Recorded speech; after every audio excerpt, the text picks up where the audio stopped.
Pernah nggak sih Anda ngerasa doa-doa Anda itu kayaknya mentok, nggak sampai ke langit? Ternyata nih, kuncinya mungkin bukan di seberapa banyak ibadah kita, tapi pada satu hal yang seringkali justru paling susah kita lakuin. Benar-benar telanjang di hadapan Allah. Kuncinya adalah kejujuran yang radikal. Kita semua pasti pernah deh ada di titik itu. Rasanya udah minta, udah mohong, tapi kok jawabannya nggak datang-datang.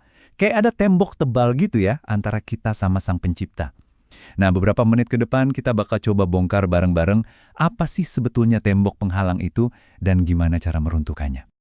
Oke, kita mulai dari bagian pertama, rahasia doa yang terkabul. Mungkin kedengarannya klise ya, tapi percayalah, kuncinya tuh sebetulnya simple banget, tapi dalam. Semuanya itu intinya cuma satu hal, sebuah pengakuan yang tulus dari hati. Nah, ini dia poin paling krusialnya. Allah itu kan maha tahu ya setiap dosa kita, bahkan yang paling kita sembunyiin. Tapi, dia itu seolah-olah nunggu kita buat datang dan buka-bukaan dengan jujur.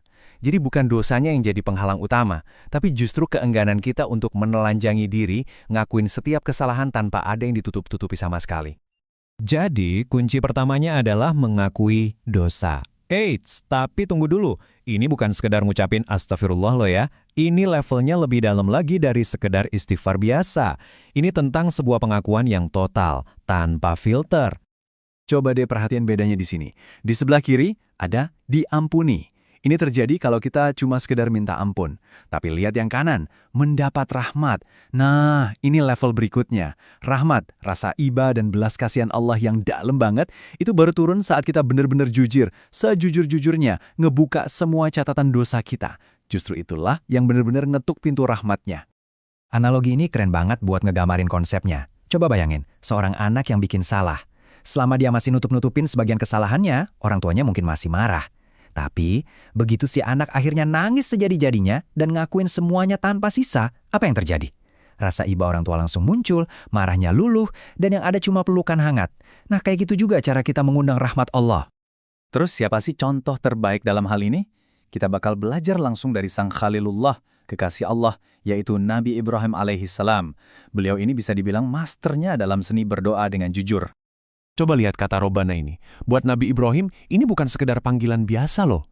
Ini adalah sebuah sikap hati.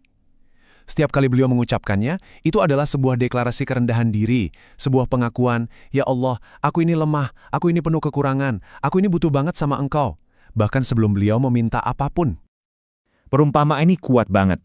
Di pengadilan dunia aja, seorang terdakwa yang nunjukin penyesalan tulus bisa dapat keringanan hukuman dari hakim. Lah, apalagi kita di hadapan hakim yang maha pengasih.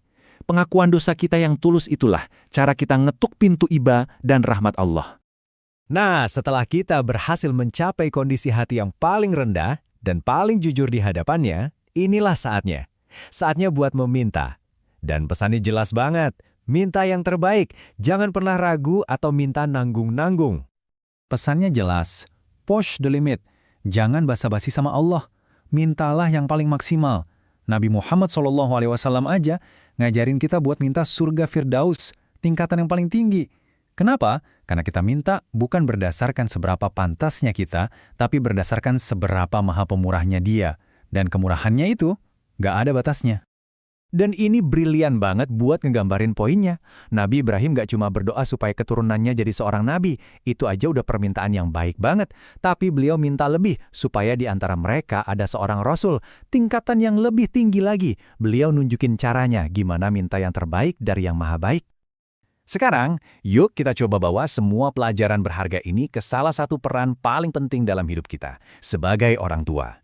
Apa sih sebenarnya warisan doa yang harus jadi fokus kita buat anak-anak kita? Coba deh kita renungin sebentar. Jujur sama diri sendiri. Apa sih yang bikin kita suka nggak bisa tidur malam-malam pas mikirin masa depan anak kita? Apa soal kerjanya, rumahnya, atau jodohnya nanti? Pelajaran dari Nabi Ibrahim ngasih kita perspektif yang luar biasa, seperti yang ada di tabel ini. Coba kita lihat bareng-bareng. Baris pertama, rezeki dunia. Statusnya udah dijamin sama Allah. Jadi sikap kita harusnya apa? Tenang. Tapi lihat baris kedua, keselamatan iman, statusnya belum terjamin. Nah, disinilah harusnya fokus kekhawatiran dan doa-doa kita. Ironisnya, kita seringkali lebih sibuk mikirin gimana caranya bangun rumah megah buat anak daripada bangun kuburan yang lapang buat mereka lewat doa dan pendidikan iman. Jadi, pertanyaan penutupnya bukan lagi apa yang bakal kita minta, tapi kejujuran apa yang bakal kita persembahkan malam ini. Karena saat kita berani membuka semua tabir antara diri kita dengan Allah, tanpa ada lagi yang disembunyiin, di saat itulah rahmatnya turun dan pintu ijabah terbuka selebar-lebarnya.